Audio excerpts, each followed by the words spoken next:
Hi everyone, it's Liz from Liz's Paper Loft, and today is Show Me Your Technique Tuesday over at My Creative Time.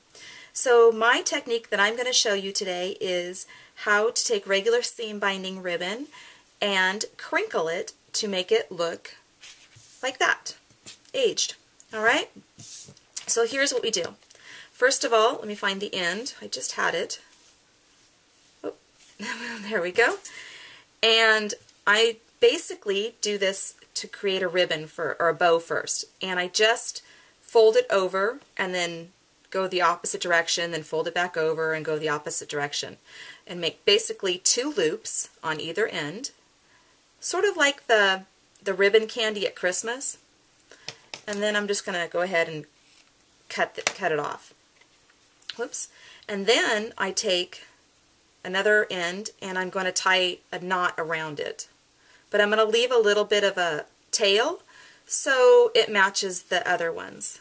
Okay? And I just basically fold it in half around that and then loop it around.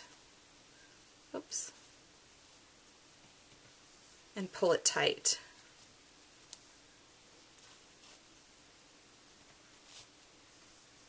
Okay, so that way you have it. I need to pull it even a little bit tighter. Here we go. And then just cut at an angle that way. So now I have two loops, two tails on either end. There you go, like that. And then I just spray it. So it's soaked. And make sure that it's pretty wet. I do it usually over my carpet, not over my mat, because usually I have paper all over. And then what I do is, see how there's a loop? I take each loop, open it up, and scrunch it. Oops. Can't get this one apart. Sometimes that happens. There you go. And then scrunch it up.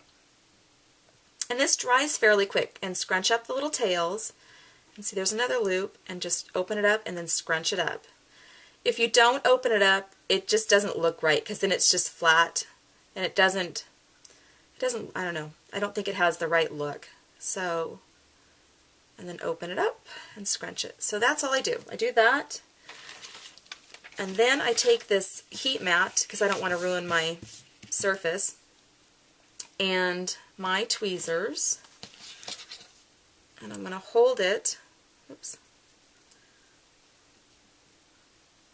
There we go. And I'm going to, you can either do one of two things. You can either let it air dry by wrapping a rubber band around it, but I'm very impatient, so I'd rather use my heat gun. And when you're using the heat gun, be careful not to keep it in one place, so otherwise you risk the chance of scorching it. And then as it dries, you can let it loosen up.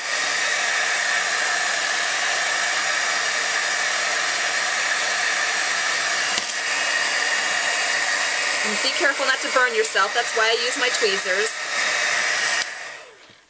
And then you just loosen it up again, like that. Let's see, what do I have here? And then I have this piece of paper where you can see it, maybe a little bit better. So that's it. And then I would just add a little hemp or a little button in the center to finish it off. And if you don't like the frayed ends, you can just trim them down a little bit, make them a little more finished. I don't want to do it too much, because otherwise it looks weird that you have all this vintage look and then this is like too perfect.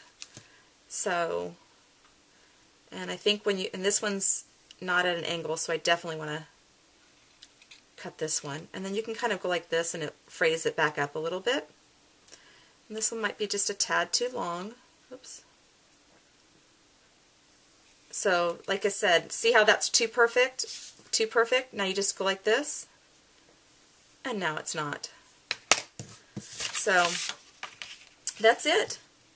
Anyway, I hope you enjoyed. my version of Show Me Your Technique Tuesday, and have a great day. Thanks. Bye-bye.